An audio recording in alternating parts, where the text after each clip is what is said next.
Now take a break from open mic, and now we introduce Soujanya Pudi, who will be taking over for her talk show. Please put your hands together for Soujanya Pudi.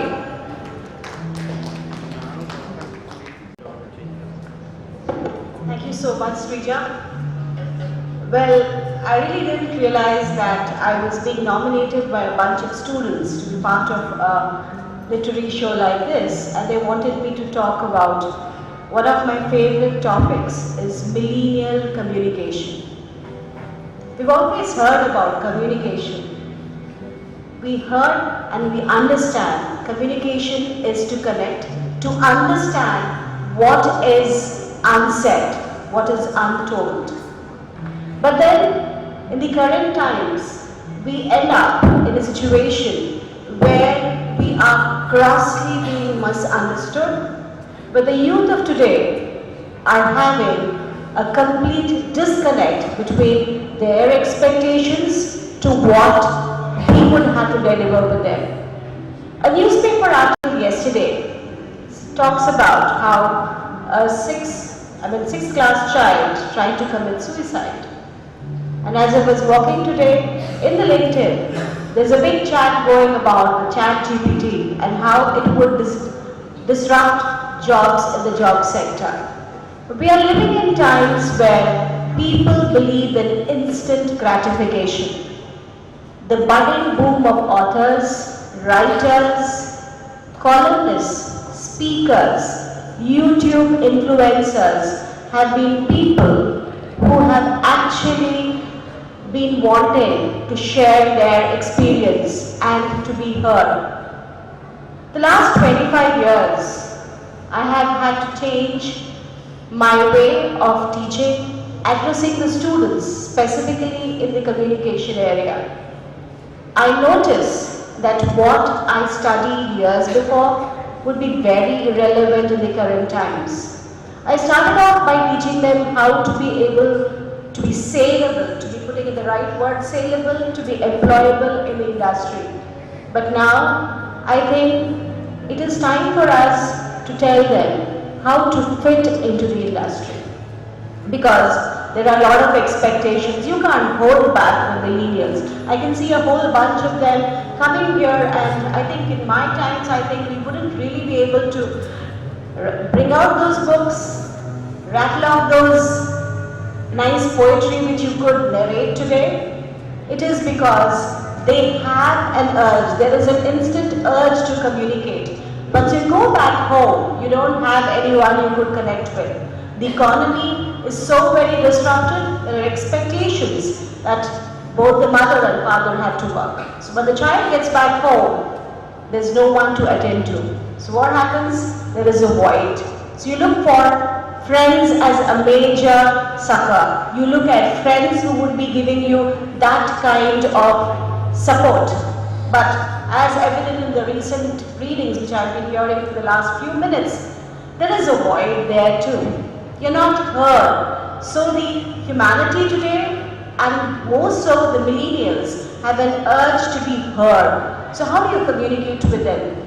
They have an instant gratification. They're very good at their Insta Reels, their Facebook posts. I guess they say the Facebook posts are for your aunties and uncles, right? So you have to be in Insta Times. You have to be on Tinder, you have to be in all of this. So they have areas where they can look up to, move in and communicate.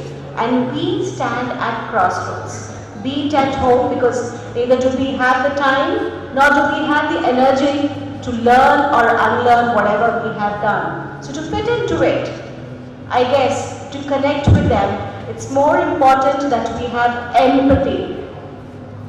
Being in their shoes, understanding and giving a very, very good hearing what they have to say. Well, as I was researching for my book on millennial communication, what I specifically understood was they do not put us in any blocks.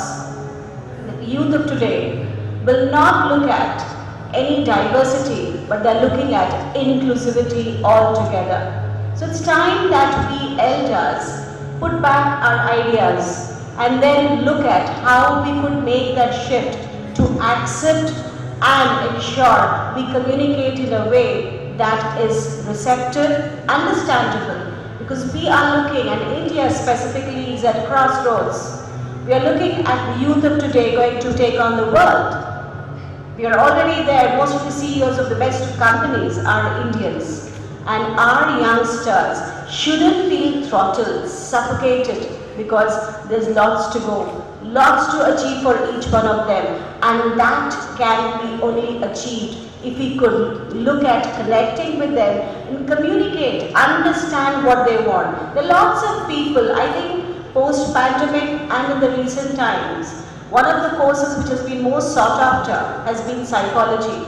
More to do because a lot of us, including each one of us, have stories, have things which we can't share with people. The best gift you can give to anyone is your time. If you look at the millennials of today, the best gift they need is their time, their attention, their willingness, and your willingness to be heard.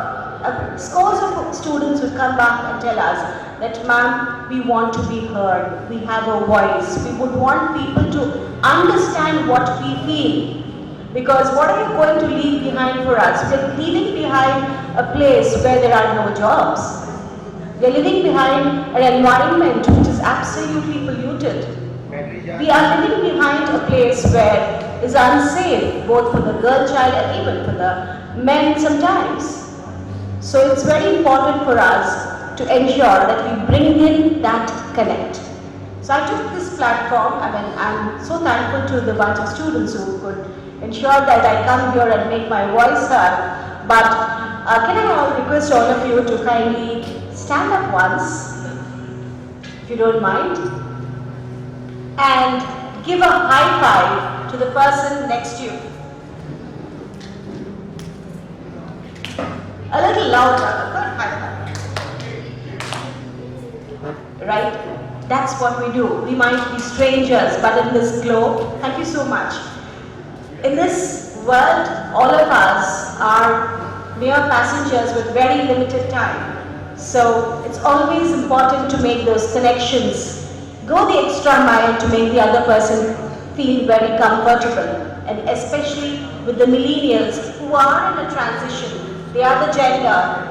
For us it's a matter of frustration when we see how the gadgets are being misused, or why do the kids spend a lot of time on that. Well, in our times, radio was an election, maybe later it was the television. The time you devoted to watch your Mahabharata and Ramayana serials, or maybe at that time various other shows, children now have more to do with their Insta reels, right? So it's all a change of time, and time is what we need to change with, and that would make this world a great place. Thank you so much.